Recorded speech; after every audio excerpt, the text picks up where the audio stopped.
Welcome to Life on Purpose, and I'm your host, Carolyn K. McGraw, empowering entrepreneurs to maximize their brilliance and make a bigger impact with their business and in the world. Today, I have Mishele Vieira here with us today. Thanks for coming. Thank you for having me. Yes, so you just came out in this new book, The Secret Sauce of Downsizing. Yep. And you are a professional organizer. I am. You are a speaker and a writer, and you have a passion working with brain-related conditions and helping them with clutter and organizing, or do you do some other work with them too? I do all kinds of work with them and kind of whatever will help them to get to their best self and version of organization, whatever that's going to look like for them. Right, so you have a special way of understanding them and how they think and feel that's really connects with them. How did you get started in becoming a professional organizer? Well, I found as a child, then I found that being organized helped me feel a little bit more stable and in control. So I came about it a little bit differently in that I don't consider myself to have been born with the organizing gene. Like a lot of professional organizers feel like I was born this way. I was not. My organization came out of what I felt was a bit of a chaotic environment. So there was a lot of love, a lot of joy, but there was also a lot of change and transition, and sometimes a little bit of unpredictability. And I just happened to be a kid who preferred a little bit more structure and regularity, and so I tried to create it for myself. And so I found that when I created order in my space and in my environment, and then I started to do it a little bit in my schedule, then I just kind of felt better. Being more organized helped me feel more stable and in control in what for me was a little bit of an unpredictable environment. And I just felt better when I was organized. And later on in life, I learned that I had some skills that I had sort of developed that it turned out that other people also didn't have. And so when I was in corporate America and I would make a binder for an event or something, soon people started asking me, could I do this for them? Ah. And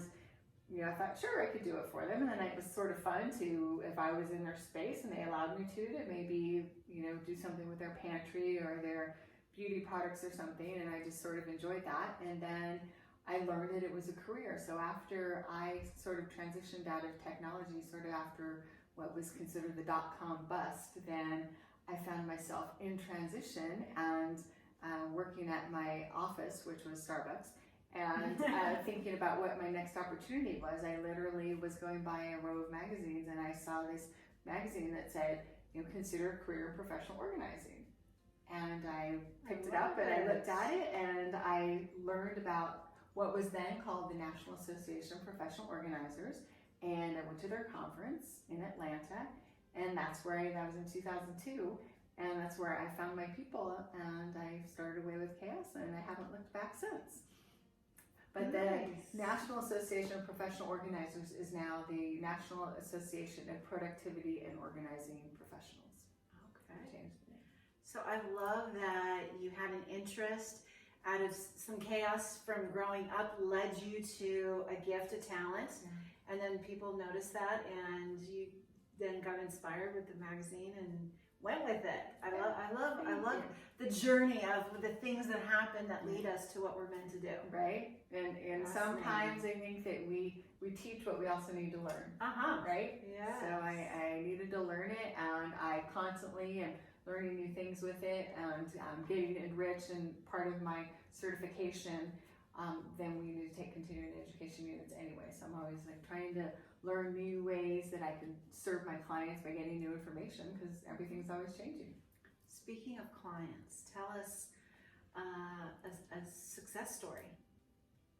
Gosh, my clients are amazing. They're wonderful, courageous people who are taking something that's really hard and they're just doing it. So I have people who just had way too much stuff for the space that they were in, and they wanted to make a life change, and they did. So I've had people who have had some challenges around hoarding, and they were able to release a lot of their stuff, which was really uncomfortable for them and harder for them. I've had people with ADHD who, you know, found a way to really recognize the gift that it can be, and that, you know, in spite of the fact that maybe it was harder for them when they were in school, and, you know, they didn't feel like they were maybe smart or successful or something, and they later as an adult were able to see like all the gifts that something like that can bring, and how they could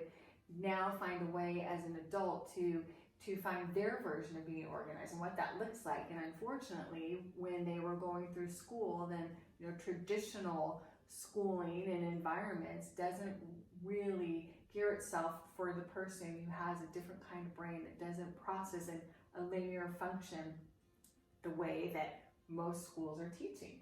So when I can work with somebody who has a different kind of what might be considered a neurodiversity, and have them find the way to be their best self and organize in the fashion that works for them, so that they can be like, you know, working at, you know, doing their thing in a way that makes their heart sing. It's like amazing, and it's wonderful, and you know, their confidence comes back, and their success, and, you know, they're learning ways to not, you know, shoot themselves in the foot anymore, because they have a new structure and a routine that is something that's customized for who they are and how they think, and not maybe as traditional as what we were all, you know, originally taught, if we were lucky enough to be taught. I love what you said about how there's a gift in our weaknesses, in our struggles, and sometimes we don't recognize it till later, but that, you know, appreciating those things that we went through because they're leading us to something greater. And about, you know, I'm all about, you know, what makes your heart sing? You know, what is your passion? And your passion can lead you to your purpose. Why are you born? What is it that you have to share with the world?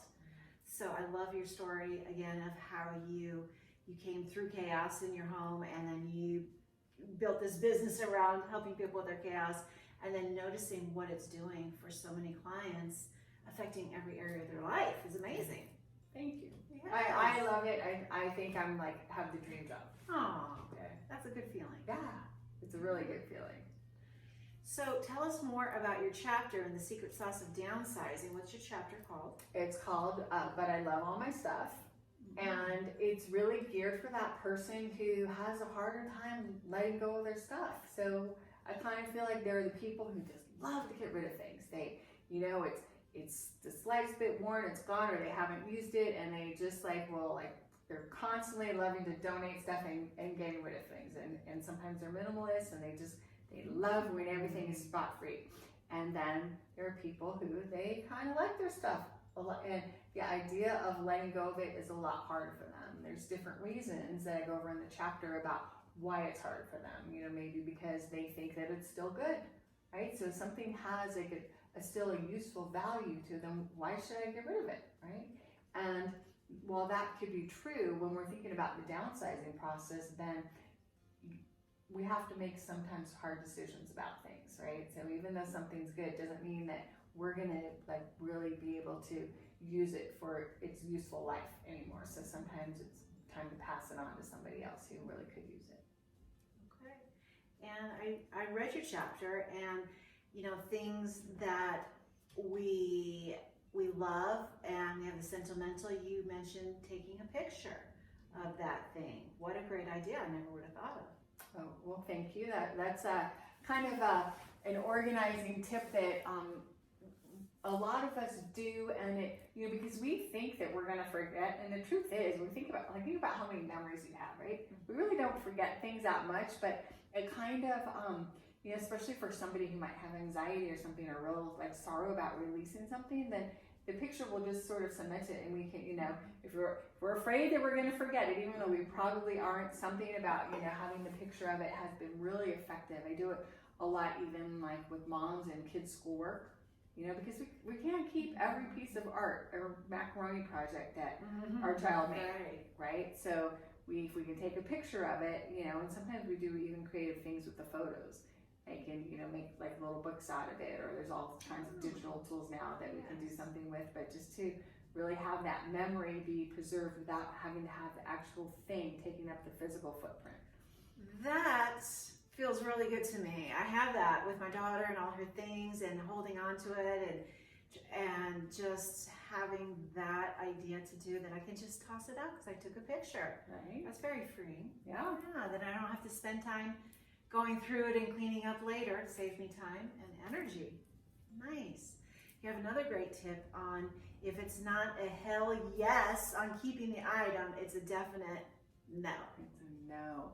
I think that indecision keeps us stuck so much. And so we have that, it's, that kind of yes, no or something, but so we're like, oh, I'm not sure, maybe, I kind of still like it, it's still good or whatever, but that's still like that hemming and hawing, that means it's not a hell yes. So it's like gone, because you can see when I hold something up and I watch you light up about it and be excited about it, that is a hell yes.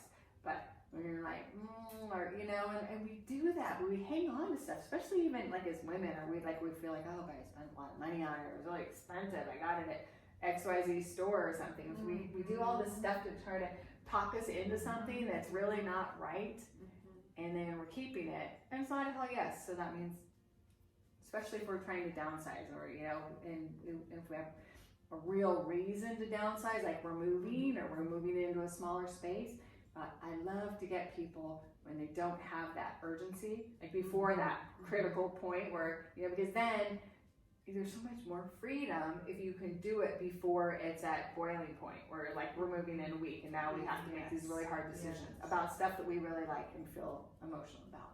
So that's what you have in your chapters is guidelines, kind of rules to kind of live by. And if people have that mindset, it's a lot easier to say, I'm ready to let this go. Yeah. And kind of organizing, having a plan to organize beforehand. And can you give us some more tips on that?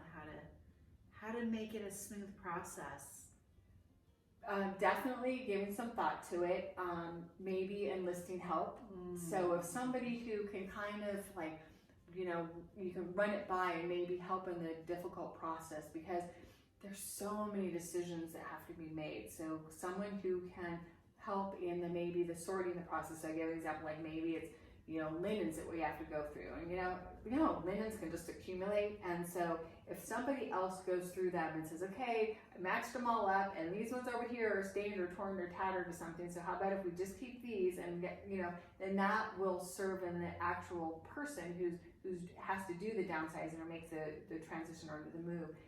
It will help save their brain power and their energy from something that can be so overwhelming and daunting. So definitely enlisting help, starting early, because when we start early, then we can be more at choice about things, right? And kind of having an idea of what it's going to be like on the other end is helpful if we can, to kind of know, and then once we get all of our things that we know are like the hell yeses, then if we know that those are for sure going with us no matter what, then that's going to help lead to whatever's left. Because if we know that we're going into X number of square feet, like let's say we're going from 2,800 down to 900, which happens a lot in the downsizing process, especially when we're thinking about older adults. And if we have all those hell yeses, then there's only going to be a certain finite amount of room for all the other stuff. So we really have to get like selective and be selective, and there's no more room for that. I don't know, maybe, I'm not sure, all that stuff that we have, all those clothes that we don't really feel our best in, that we're keeping just because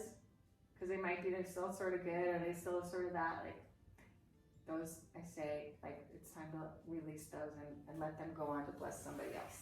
Bless someone else. When you have that attitude, it's easier to say goodbye. Yeah. So this happened to me just recently.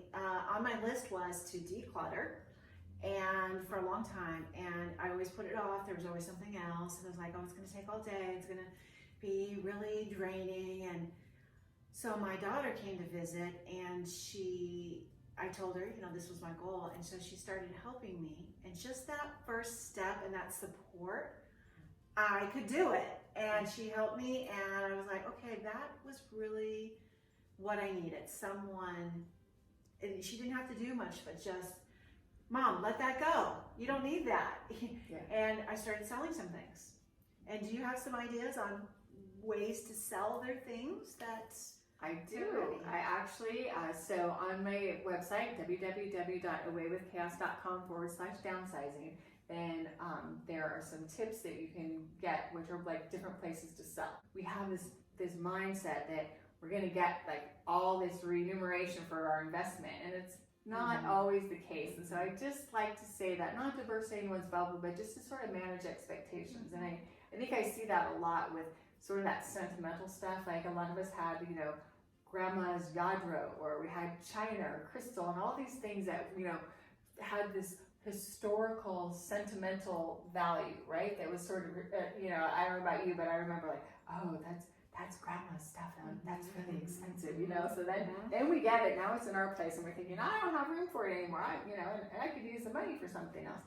Then we hope that we're going to get this money, and then only to find out that it's not as going to be as profitable as we were once hoping. So we're hung on to it all this time. We moved it 6 or 7 times. We packed it up carefully. We go to sell it, and sometimes it's not what we were hoping. So if we can go in with the expectation that we're going to get more money than we would have gotten already, and the useful life of that thing is we've already kind of gotten our investment out of it, and if we can go in with that mindset and just take what is available and then have that money available for us to do something else with, then I think that's a really good way to approach it. Just not with the expectation that we're going to get what we paid for it or invested or anything like that. That's some good advice.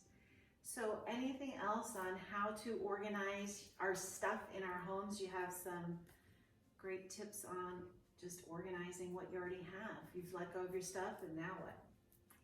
Put the like with the like, so, and that is something when we talk about people who have like different brain related challenges, like, a lot of the people that I work with, many of them, their brain just does not process in that same way, that they don't see the same categories. And so, but we try, so sometimes something like putting all of the, brushes together or the tapes together or something like that, sometimes it doesn't occur to them. So that would be one strategy, which is putting the like with the like. Store things next to where you will use them. So for example, if you're in an office and you have a printer, then you want the printer to be available and easy for you. If it's all the way over the room, across the room, and it's hard to get to, guess you're not as likely to do it. We see that a lot in kids' rooms, and in, or with the hamper in the bathroom. It's not near us, it's not easy because there's a lid on it. So the closer things are in proximity and the easier that they are to use, the more the likelihood that things will be put where they need to go.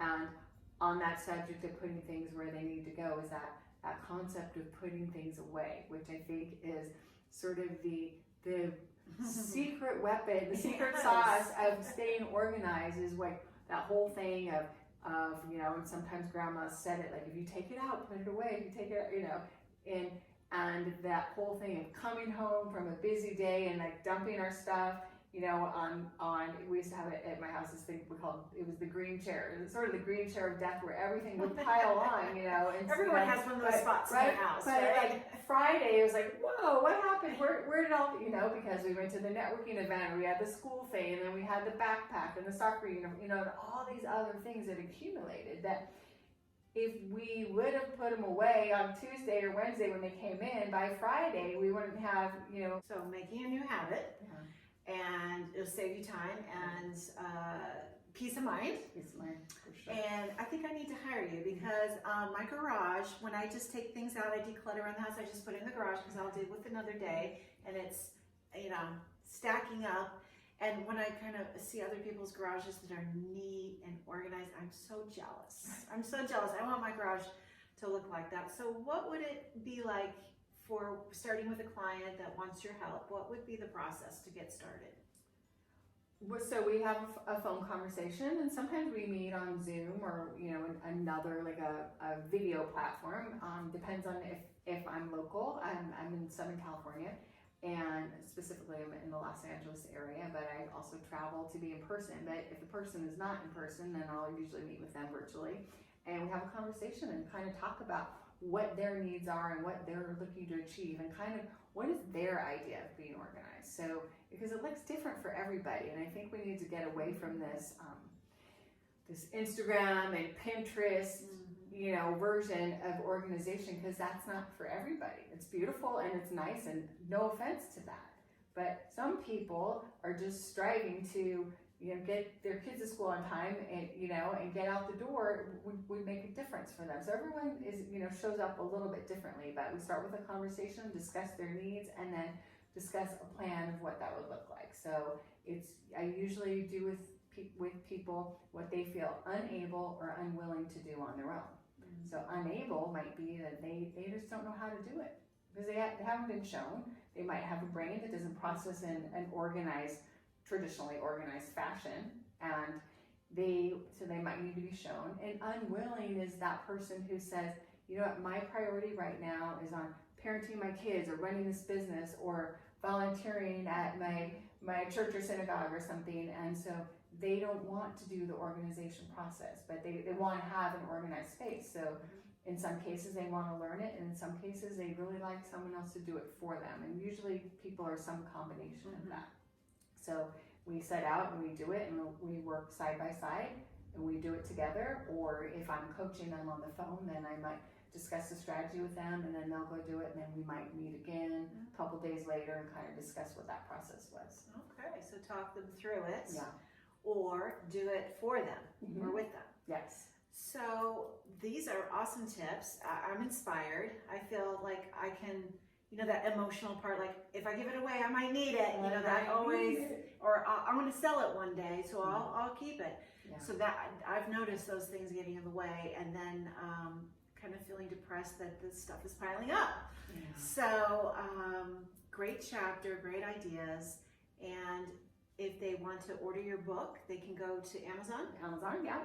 And then your website, they have some offers for them. So that's www.awaywithchaos.com/downsizing. Then there's the free stuff. I also have a free report on there, which is the top 5 mistakes people make when trying to get organized and how to avoid them. And one of them is, but I'll tell you one of the tips. It's biting off more than you can chew. Right? So what happens is we decide that we're going to organize something, and we decide we're going to do like this much, and when we really should start with just a little space first, right? And we kind of like a drawer? Yes, a drawer. Like a drawer. And then we get traction with that, and then we move on to something else. But if we don't plan it out and set the time aside for it, right, then we're kind of setting ourselves up to failure. It's just the same way, like when we plan to eat well. Right? If we don't plan to eat well, then what do? We grab whatever's available because now we're starving, or we have to stop at fast food. Mm-hmm. But if we plan what we're doing, then we have a lot greater success rate. Isn't that true just about with everything? Yes. Yeah. So planning, the mindset, having guidelines, and having that support, if you need, can help you declutter, downsize, move with more peace of mind in your home, and as you said, affecting relationships, affecting your energy, affecting your health even. Yeah. And your money. Yes. Yes, that too. Want more abundance. Yes. So I recommend buying The Secret Sauce of Downsizing and finding Michelle's chapter in here on loving. But I love all my stuff. Yes, because that's what I say, and that's what I need help with.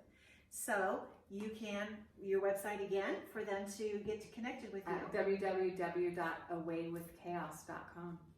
All right. Michele, thank you for coming Thanks and sharing your expertise. Appreciate it.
So give us your top tip for organizing, getting started, and Well, getting started would be one. I think we sometimes wait till the perfect time to come along. The hardest part is getting started. And we find that if we just like take little steps over and over and over, then we find that, wow, we're a lot further than we were before than had we not gotten started at all. So you don't have to like do everything in one day. so if people want to get a hold of you, want to talk to you, want to work with you, where do they go? Thanks for asking. They can come to my website, which is my company is Away with Chaos, and it's www.awaywithchaos.com.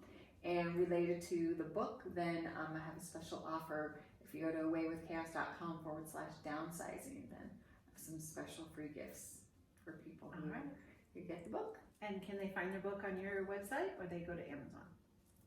They go to Amazon. Okay. So check out Michele's book on The Secret Sauce of Downsizing. and more tips on her website to help you get started on organizing, downsizing, and everything you need.